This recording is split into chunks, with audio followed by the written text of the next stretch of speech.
القرآن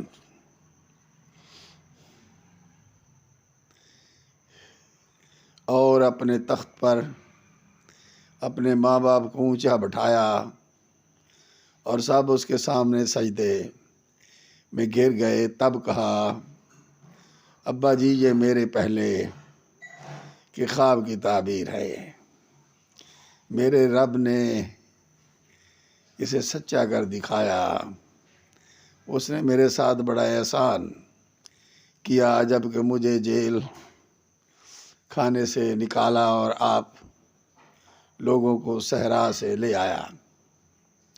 اس اختلاف کے بعد جو شیطان نے مجھ میں اور میرے بھائیوں میں